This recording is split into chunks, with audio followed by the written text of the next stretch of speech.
E eu vejo um esforço enorme dos membros do governo para passar pano para o Lulinha, ao invés de simplesmente falar assim, é corrupto, que responda. O pai fala, mas é de fingimento, é de brincadeira. O filho do Lula, o Fábio, não tem nenhum contrato que ele firmou com o Estado brasileiro. Terceiro, todos nós achamos que quem errar tem que responder e ninguém está acima da lei.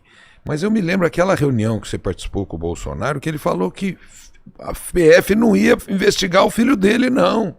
E derrubou o Moro depois daquilo para mexer na PF. Hoje quem está coordenando o processo é um setor da Polícia Federal subordinado ao André Mendonça. Não tem essa de Polícia Federal do PT. Segundo, acho interessante, me explica a origem dos bens do Flávio. Sempre teve emprego público e tem um patrimônio, só aquela mansão dele está subdeclarada, só aquela mansão de 6 milhões, ele não tem explicação. O que me dizem que é rachadinha, o que me dizem que é dinheiro de miliciano, o que me dizem é que tem. E essa questão do Vorcar é propina, não me fala. Isso aí é 3% de 3 bilhões, 4% de 3 bilhões de depósito do Rio de Janeiro no Master. Como é que você cobra para um banco que está quebrado, às vésperas, o cara já estava com tornozeleira eletrônica na perna, ele cobra isso, você acha que é um empréstimo? Dirceu Borboleta. Você lembra desse personagem de Dirceu Borboleta que nada via? Então, esse partido, esse grupo que você participou, é um grupo de gente, perdoa, mas a família Bolsonaro é um grupo de pessoas que enriqueceram com o crime no Rio de Janeiro, que ficaram ricos com métodos de desviar recurso público. Esse dinheiro do Vorcar é propina, é esse o nome do dinheiro do Vorcar. E acho interessante você não está passando um pano aqui. Aqui você virou um cobertor, não um paninho. Você está passando um cobertor em cima desse problema da família Bolsonaro. Explica o patrimônio do que vive o Eduardo. O Eduardo já não é mais da Polícia Federal, que foi demitido, não é mais deputado, não tem fonte de renda, vive desse dinheiro que está lá nos Estados Unidos, do Vorcaro, dinheiro de corrupção, né? Portanto, 134 bilhões. E o INSS, o escândalo do INSS, começou no governo de vocês. Vocês tiraram todas as regras que levaram ao escândalo do INSS. Salles, a gente tá com 1.500 pessoas ao vivo. Galera, continua deixando aí. Vamos chegar nas 5.000 logo. A gente vai ler os superchats. Sua segunda pergunta, 2 minutos. Se quiser comentar alguma coisa também, fica à vontade. Obrigado. Não, eu obviamente nós vamos aqui ficar puxando. Eu acho que o Lulinha tá fazendo rolo. O Paulo defende que o Flávio está fazendo rolo. A única coisa que eu digo é o seguinte, se o Flávio tiver que explicar as coisas dele, que explique. Eu já te disse, a minha opinião sobre o telefonema do Flávio para o Vorcaro é de recriminar. Eu não fico passando pano de jeito nenhum. Nem sei de onde ele tem o patrimônio dele, não me interessa, assim, do sentido de que nunca fui do grupo político do Flávio, eu fui ministro do pai dele. O pai dele é um cara impecável do ponto de vista de honestidade. Pode criticar a visão dele, ideológica, isso é outra coisa. O pai, depois de ter sido deputado não sei quantas vezes, presidente da República e tudo, é um cara impecável do ponto de vista de corrupção, de ética, de tudo isso. Agora, eu queria voltar para a questão econômica. O Paulo estava dizendo, deu uma série de números, dados aqui, falando enfim, de emprego, disso e daquilo. Isso se conflita. Eu vejo aqui, Salles, você me diga sobre isso. O STF aceitou a denúncia e Salles se tornou réu sob acusação de envolvimento em esquema de contrabando de maneira ilegal. Operação Aquanduba. Aqui tem uma denúncia. Contra o filho do Lula não há denúncia. Eu queria perguntar a você sobre essa operação. Em segundo lugar, dizer para você que querer envolver o presidente Lula nessas coisas. Eu sou de um governo que não teve escândalo de corrupção. Eu sou de um governo que o presidente Lula falou, se alguém errar, que pague. E se alguém é acusado, sai do governo e vai responder. Depois de respondido, resolve. Mas eu queria perguntar, essa história que você falou do quadro, ele disse hoje que era uma brincadeira que ele fez e o restante ele pagou. Mas ele saiu para responder, porque ele não vai comprometer o governo. Mas a pergunta que eu quero fazer, Salles, já que você resolveu ir para esse lado, perguntar sobre a Operação Aquanduba. Em setembro de 2025, o STF aceitou a denúncia e Salles se tornou réu sob acusação de envolvimento em esquema de contrabando de madeira ilegal. O que você tem a dizer sobre isso, porque diferentemente do filho do Lula, você é réu, ele não é réu ainda. Então eu gostaria de saber sobre você, sobre essa operação aqui. Diferentemente do Lula, no governo Bolsonaro, a PF, a parte petista da Polícia Federal, tinha liberdade para trabalhar. O delegado petista da Polícia Federal que denunciou isso e entregou na mão de meia dúzia de procuradores também petistas, fizeram uma denúncia totalmente estapafúrdia. Eu sou um advogado de São Paulo, não tenho nada a ver com indústria madeireira nem nada. Mas respondi o processo e, obviamente, não tenho nada para esconder. Por último, eu queria fazer uma pergunta para você, Salles. No ano de 2019, teve, sob seu comando como ministro, teve 10.119 quilômetros quadrados de desmatamento. Em 2020, 10.851 quilômetros quadrados de alta no desmatamento. 13.000 em 21, você era ministro. 22, 11.000. Olha o governo Lula. 23, 9.000. 24, 6.500. 25, 5.700. 26, 2.874. Saiu de 13.000 de você para 2.874. Aqui é Marina Silva, ministra. O que explica esse pico de desmatamento no Brasil sob o seu comando no Ministério do Meio Ambiente? Olha, é até interessante você trazer isso, porque o recorde de desmatamento no Brasil foi no governo Lula com Marina ministra, só que no outro governo lá atrás, 2004, 2005 e 2006. Foi 3 vezes isso, foi 14.000 quilômetros quadrados, Marina Silva. Caiu realmente, fizeram um trabalho de redução e voltou a subir no governo Dilma. E veio subindo, o governo Dilma, Michel Temer, e subiu no Bolsonaro realmente enquanto eu era ministro.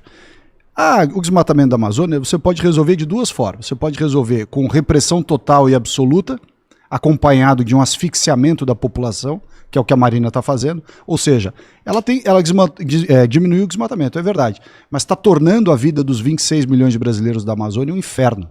A Marina, com a entrada dela, foi colocado muito dinheiro no Fundo Amazônia e foi com esse dinheiro que a gente apoiou as cooperativas, foi com esse dinheiro que a gente está reflorestando com florestas produtivas, sistemas agroflorestais, e é com esse dinheiro que a gente está recuperando muito do que o teu governo fez de crime, permitiu crime ambiental na Amazônia. Né? Você fala assim que o Brasil não tem responsabilidade, não tem por emissão, é baixo e nós estamos zerando as emissões e o desmatamento. Agora, nós temos uma floresta. Esse é um patrimônio que não pode ser suprimido e no seu governo vocês permitiram suprimi-lo. Vocês permitiram o Dia do Fogo, vocês permitiram o crime entrar. Sobre a questão indígena, Salles, deixa eu te falar uma coisa. A cena mais dramática que nós tivemos no Brasil foi quando o presidente Lula entrou e foi visitar os índios Yanomami e eles estavam morrendo de fome, de abandono do teu governo lá no estado de Roraima. O presidente Lula foi lá, expulsou os garimpeiros, nós recuperamos os roçados junto com eles, com assessoria técnica para eles, a saúde entrou lá dentro. Hoje a situação melhorou muito dos indígenas em Yanomami. Os parecis que você falou, nós fomos lá apoiar os parecis e eles estão produzindo alimentos no Mato Grosso, diferentemente de vocês que permitiram e deixaram os criminosos entrar para garimpar em terra indígena.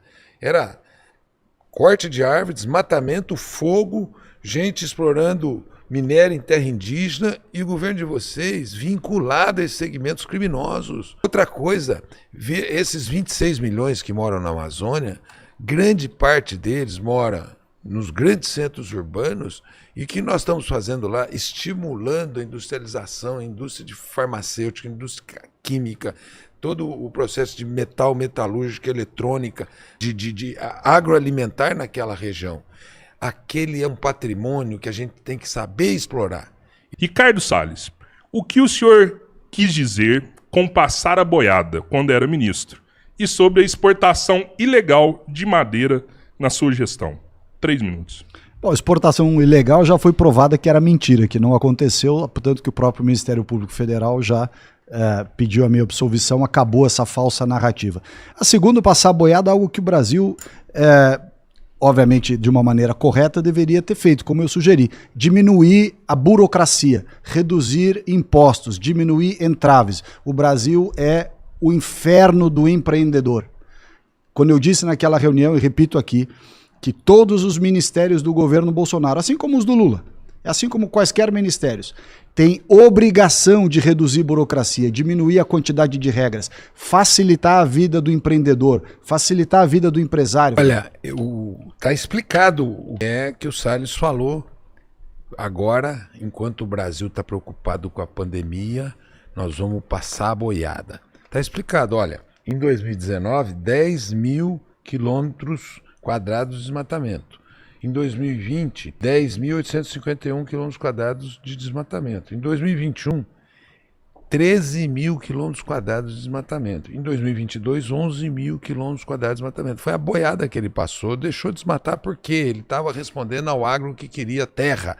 Terra na Amazônia, o agro ilegal, o agro criminoso. E o que é o resultado da Marina, que fechou a porteira? Em 2026, 2 mil quilômetros quadrados de desmatamento. Portanto, o último ano, o pico aqui do Ricardo foi 13.081 quilômetros quadrados de desmatamento, o pico. Da Marina, ela jogou isso para 2.874. Ela fechou a porteira. Foi isso. E uma coisa que eu achei interessante no que você falou, Ricardo, você falou que as pessoas devem ter liberdade de se vacinar ou não. Como com doença contagiosa? A criança que vai para a sala de aula e não se vacina de sarampo, ela vai levar as pessoas ao contágio. O negócio da vacina do Bolsonaro já passou. Eu já te falei que eu sou a favor, eu tomei vacina, minha família tomou. O que nós vamos fazer aqui em São Paulo? Com 2 senadoras postiças que não tem nada a ver conosco aqui em São Paulo. Nada, zero. Nunca fizeram nada pelo nosso estado. A Marina ainda prejudicou o nosso agro com o sistema dela e a Simone prejudicou o nosso estado com essa discriminação, tanto quando era senadora, agora como é ministra do Planejamento. Esse é o assunto mais importante. Ô Salles, você não tem como disfarçar aquela frase toda passar a boiada, porque ela está diretamente ligada ao desmatamento. Foi a marca do desmatamento. A Marina foi a marca da diminuição, da queda do desmatamento. A tua marca foi do desmatamento. A da Simone é de uma senadora do agro correto. O agro odeia. Não, por favor, mas não me interrompa, eu não te interrompi, poxa vida. Por favor, sabe? Dá pra voltar aí, não? Dá pra voltar, não? Repõe aí, Robertinho. Repõe meu tempo. Ups aí, cara, o povo vê isso aí. Realmente o Paulo não te interrompeu hora nenhuma. O povo reclama depois. Volta lá. Tá bom, vamos lá. Tá bom, vamos lá. Bom, então, a Marina, ela é o exemplo de desmatamento e de preservação ambiental num mundo em crise ambiental. A Simone é um exemplo do agro ambientalmente correto, legal, do agro sério, que é a grande parte do agro brasileiro, não do agro criminoso que teve o respaldo no seu governo, né? E elas estão vindo para São Paulo. A Marina já é senadora aqui, e já é deputada aqui, muito obrigado. E a Simone tem casa aqui, as filhas moram aqui, paga imposto aqui, e é uma grande contribuição. Três Lagoas fica do lado de Andradina, é mais São Paulo do que Mato Grosso do Sul. Portanto, ela é nossa. E por que nós estamos oferecendo esses 2 nomes? Porque são os melhores nomes para o Senado por São Paulo. São os 2 melhores nomes para o Senado por São Paulo. É Marina Silva e Simone Tebet.